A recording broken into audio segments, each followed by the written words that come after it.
Hi, counselors. Welcome back to LeeBella Coaching and Counseling. I'm Scott Spiers, a licensed clinical addiction specialist in North Carolina and a clinical soup. So if you're in North Carolina and you're looking for clinical supervision services, my link will be in the comments down below. So core function number 3. It's actually really kind of simple, and of all the core functions, it might be the most intuitive, which is why if you're going to miss one question on the exam, there's a difference between passing and failing.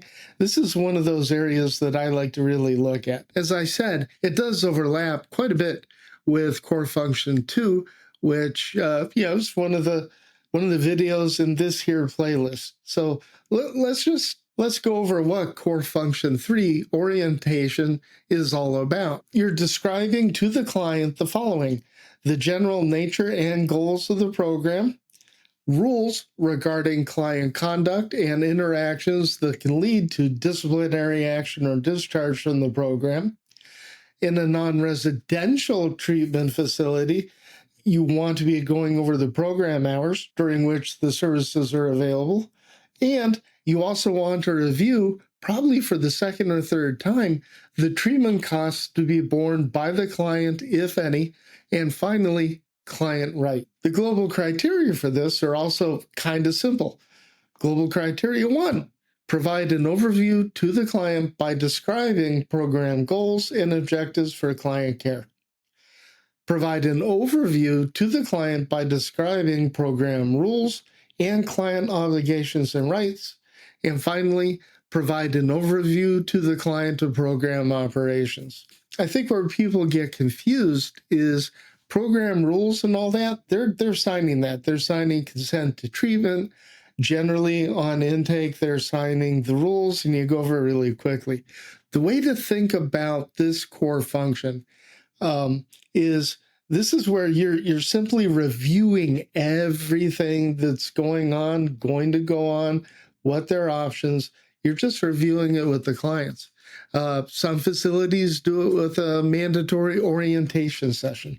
For, I think, the vast majority of places that people like you and I work, intake and orientation kind of happen at the exact same time. And like all the core functions, that's the missing piece that can confuse people. Always remember, on the exam, the core functions are separate. When it comes to real life, a lot of these things happen all at once. Another thing I want you to note, just like core function 2, which again is intake, man, this is a lot of the stuff that is covered on Joint Commission inspection, CARF inspections, which are the accrediting bodies, state inspections, Department of Health and Human Services. And a few of the things they want to look for is like that you showed them where the bathrooms are. That's part of orientation. You show them where the fire extinguishers are. You show them where the emergency exits are. So orientation is when you are showing, instead of telling them, you're showing them what the program is all about. Now, one thing I want to note, and I'll be doing a separate video on this. This came up a couple times. These videos that I'm doing and what I'm teaching are for the IC&RC certification, licensing, and clinical supervisor exams. There are other exams. So make certain, if you're in Illinois, you have 2 choices.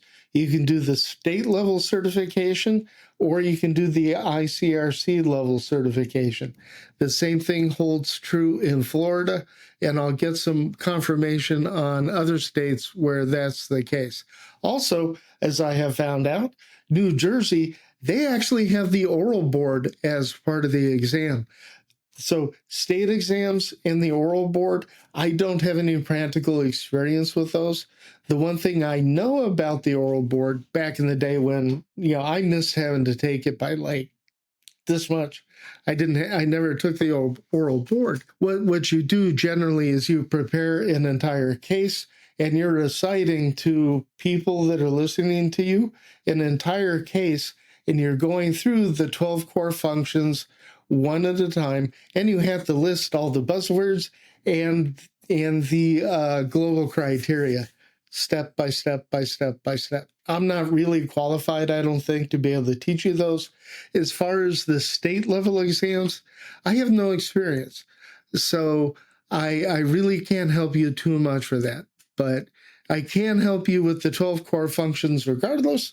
And again, this material is more for the IC&RC exam. It overlaps a bit with the NADAC, but I don't claim to be an expert at the NADAC exams either. Anyway, that's core function number 3. Don't overthink it. What you want to keep in mind is intake. You're signing all the necessary paperwork showing that they're appropriate and eligible. In this one, you're showing them how the whole program works. That's it, and I will see you next time for core function number 4, which will probably be a little bit longer. I wish I could say I'm going to do these every week. I cannot guarantee I'll have it up next week, but I will have it up as soon as possible. As always, if you have any questions, just let me know in the comments below. And if you want a consultation or you want coaching for one of the IC&RC exams, I'll have my Psychology Today profile. That'll be pinned into the comments below. Thanks a lot for watching. We really appreciate it. And I'll see you next time on LeeBella Coaching and Counseling.